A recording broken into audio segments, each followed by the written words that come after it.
Hi guys, and welcome to this first video in a new series of videos devoted to Skyrim ENB Mods. And to kick this series off with, I'm going to start by looking at Sharpshooter's Extreme Graphic ENB, which is one of the really popular classic ENBs for Skyrim. And hopefully it will give us a good baseline, a good understanding of what ENBs can offer and how they can compare to each other. Now, if you are curious about why I'm doing this and how I'm going to approach this subject, see the last video I did, which was the prelude to this series, where I discussed, how I was going to do this, what the criteria were going to be when I was evaluating them, and so on. So let's get started and take a look at Sharpshooter's ENB. Now, the one I'm covering in this video is the original Sharpshooter's Extreme Graphics ENB. There is another version that is to be used with Climates of Tamriel. I am going to cover that in another video. The first thing you notice with this ENB mod are the colours and the contrast. The colours are very, very rich indeed. Saturation is quite high, the contrast has been enhanced, and the entire feeling of the world is a little bit warmer. If you look at this very typical scene in Riverwood, you immediately see as we transition to the ENB that the colours they're far more pronounced. But now check out the areas below the roof, the shaded areas, as we transition into the ENB now. You'll see immediately that the contrast is pretty massive. The shaded areas are a lot darker than they were in the vanilla game. Now, sometimes these changes will be dramatic. For example, in the case of ice up in the north of Skyrim, as you can see here, once you switch to the ENB, the ice and the water both look a lot bluer. It's a very, very deep colour. But this scene in Riverwood, the colour change when you switch to the ENB is not quite as dramatic, but the way the light looks is completely different. The scene looks so much more realistic. And the way ambient light works is especially visible inside when you go into places like taverns. As you can see here in the vanilla game, even though the light sources seem to be a few candles and the fire pit, the entire place is pretty well lit. Now watch as we transition to the ENB, you can see immediately that now the shaded areas are very, very dark indeed. It gives it a warmer feel, a slightly cozier and more realistic feel. On a side note, if you're wondering how this differs from mods like realistic lighting, as you can see here, this is realistic lighting. The way the shadows move it's a lot more interesting. The shadows really do move and flicker. Whereas the ENB, it keeps pretty much the shadows as they are. It just makes the ambient light more realistic. And as far as I know, the realistic lighting overhaul is compatible with ENB mods in theory. I haven't tried it out. I will be doing so in a later video. Now, sometimes it's pretty hard to describe why a scene is more realistic, but if you look here, if you look at this scene in the vanilla game and then look at it as we transition into the ENB, for some reason, I can't put my finger on it, this scene looks much more realistic. And the same is true of this scene. This is outside Riverwood. Again, it's a very nice scene in the vanilla game, and yet with the ENB, somehow it just looks deeper, it looks warmer, and it does look a little bit more realistic to me. And I really do like the way it looks in storms. So as you can see here, this is a snowstorm in the evening, and look as we transition into the ENB mod. Quite literally in this case, the difference between night and day. Now, I know I said it was difficult to put your finger on what made some of these images more realistic, but I'm actually going to attempt to do so, because there are at least two reasons I can think of why that would happen. And it's important to understand what these are, because you may be tempted to think, well, wait a minute, if all this mod does is make colours more vibrant, why don't I just use the Imaginator or another weather mod that does the same with far less performance hit? And that would be a good question, but there are some reasons. ENB mods do a lot more than just enhance colours. One of the things that you get with ENB mods very often is Ambient Occlusion. Now, to demonstrate what that is, look at this scene. This is actually with Sharpshooter's ENB mod enabled, but with the Ambient Occlusion switched off. Now watch what happens when I switch it back on. It's not a dramatic shift, and yet the image looks a little more realistic. Well, a lot more realistic if you look at the details, but even on this generic scene, you can already feel a difference. So what is it? Well, the devil is in the details, and in fact it's when you look at the details that you really do see the effects of ambient occlusion. Now, I am not an expert on this by any stretch of the imagination, so I do apologise if I get this horribly wrong, but my understanding of it is as follows. The Skyrim game uses a fairly basic lighting model. There are light sources, and in this scene, for example, the light source is the sun, and that light lights things up, but it also casts shadows. The game also has something called ambient light, and that is light that just seems to come from everywhere and lightens everything up. So that includes things that are not being hit by the light source. Now, this is not how light works in real life, and obviously this makes the image produced using this model somewhat unrealistic. And for example, if you look at this scene, you may have a hard time figuring out what the problem is, but I want you to look at the base of the wood chopping block. Look at the point that it meets the ground, and do you notice how well defined the border is, how great the light is there? It's very even. The light hitting that block is the same at the top of the block as it is at the bottom. It's completely even, and it's unfortunately not realistic. And in fact, if you look at that block long enough and start imagining that it is hovering an inch off the ground, you can start imagining you're seeing that for real. The point of contact with the ground just doesn't look quite realistic. And the same is true of the wood blocks either side. And you may also notice that you can really, even though those logs are piled on top of each other, you can see the logs underneath pretty clearly. I mean, as if they had no logs on top of them. Now watch what happens when I turn ambient occlusion back on. Pretty amazing, really. I mean, that is a lot more realistic. The wood chopping block now looks like it is firmly planted on the ground, and you can see where it meets the ground, it's a little darker. There is a little more shade. And the shading around the wood blocks themselves, the wood that's been chopped up or is ready to be chopped, it's so much more realistic. The shade, the subtle shadows that are not given off by the sun itself. Look at the difference again. Let's go back to with the effect turned off. Do you see how less realistic that is once you've seen the picture with ambient occlusion turned on? When you turn it off, it's quite jarring. Let's turn it back on again. And there you go.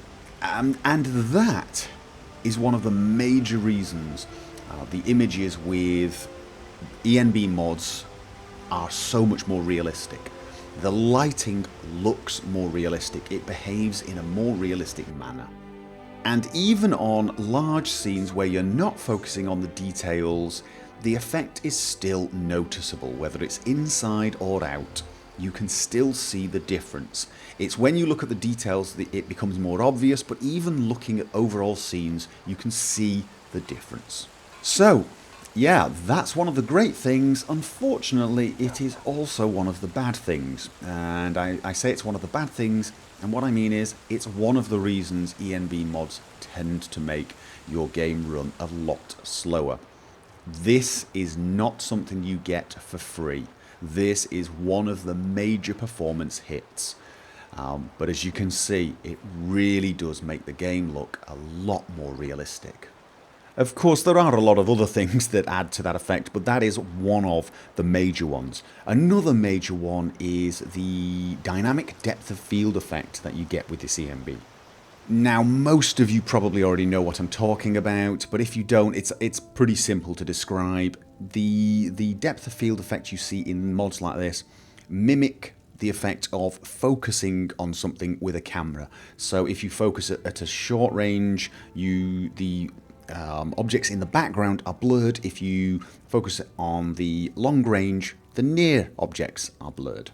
Now, not everyone likes playing with this effect, but it does add a great feeling of depth. The simulation of this third dimension.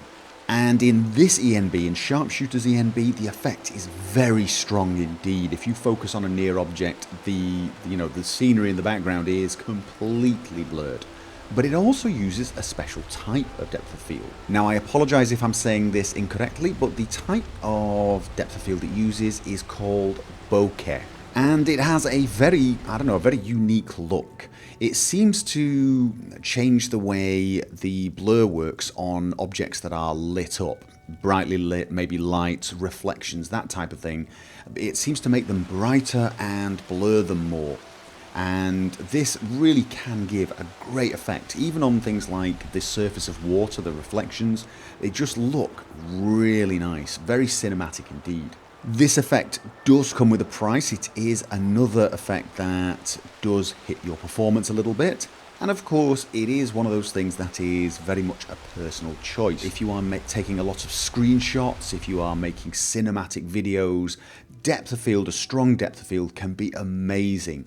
But if you're the sort of player who does a lot of, if you use the peripheral vision quite a lot, so you don't always look at the center of your screen, you might find the strong depth of field very annoying indeed. The transition of focus is really smooth. I mean, it is very, very impressive to watch. It is a little slow.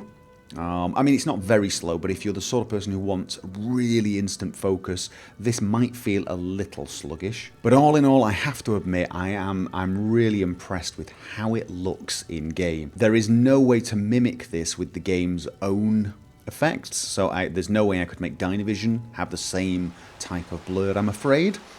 So this is going to be unique to people using ENB mods. So all round, this ENB mod makes Skyrim look colourful, beautiful, and extremely cinematic. It really does change the way the game feels, the way it looks. It makes the game feel so much more, warm. The sunny scenes feel really warm, but even the cold scenes, they don't seem depressing. They seem crisp, fresh. It's really hard to explain. If you're the sort of person who wants bleak, depressing rainy days, or harsh, scary-looking winter scenes, this is probably not the mod for you, because it makes even the worst scene of Skyrim look beautiful and appealing. Now, I have mentioned the performance hit, and it is noticeable. In fact, with this ENB mod, it really is quite a large performance hit. The ENB mods actually come with a nice feature that allows you to see the frame rate without having to have another program.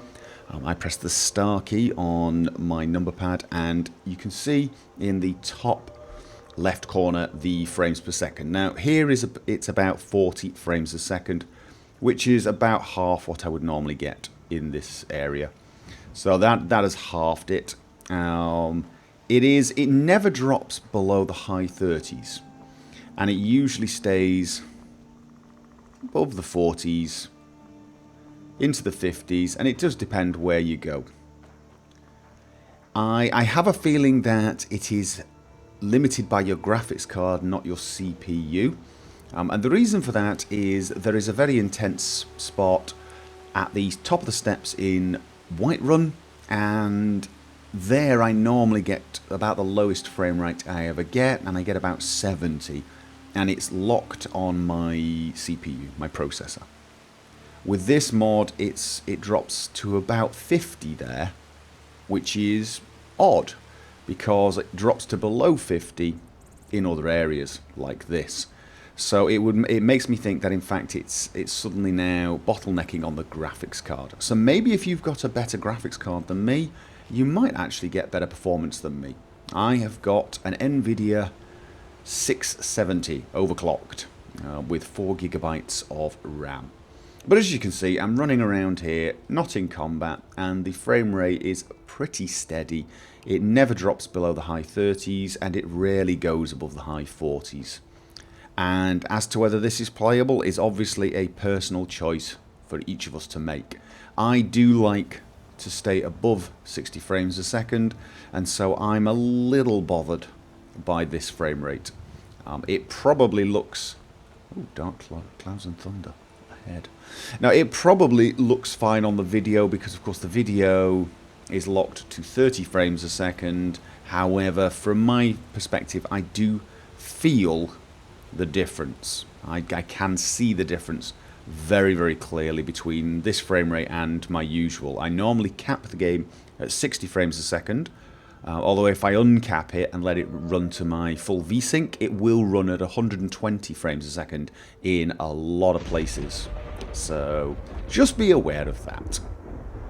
And one other downside is it does seem to disable night visions like the Predator Vision. If I activate the Predator Vision now, you can see the slight blur as it starts, but the game does not brighten in the slightest. Turning it on and off, no difference. And that is because the ENB has turned off the in-game lighting effects. Now you can get around that. You just have to make a quick tweak to one of the ini files that comes with this mod. So there you go. The night vision is now working with this ENB mod. Unfortunately, once you do this, it does enable both the game's normal lighting and the ENB lighting by the looks of things, and it does change the way it looks, and you are going to have to decide if that's something you can live with. As you can see here, the sky is very, very bright. It's kind of floodlit. If you spent enough time, you could probably tweak the values of the mod and the game so that it got rid of this overexposure. However, just be aware of this. If you do enable this value so that you have night vision, you are going to be changing the way the mod looks. Okay, well that's about it for this video. I realise it's a little bit longer than I intended, but I went into a little bit more detail on things like the ambient occlusion. For the next video I won't need to discuss that as much because I've already shown it here. I am going to make an installation video and post it a day or so after this one, and when I do I will post a link to it right about here and you'll be able to go straight there. I am going to end with the screenshots you guys have been submitting. I do not know which ENBs we used for these screenshots, so I'm afraid you're going to have to figure that out for yourself. Please keep posting them, they're great and I love using them in these videos. I hope this video gave you a better understanding of what an ENB mod can do, and hopefully gives you sort of a better understanding of visual enhancements in general, and hopefully it wasn't too nerdy and boring. I will be picking a new ENB to try out, and of course we'll be posting a video on that, and you are more than welcome to join me for that. I look forward to seeing you guys on whichever video you decide to join me, and until then, as always, have fun.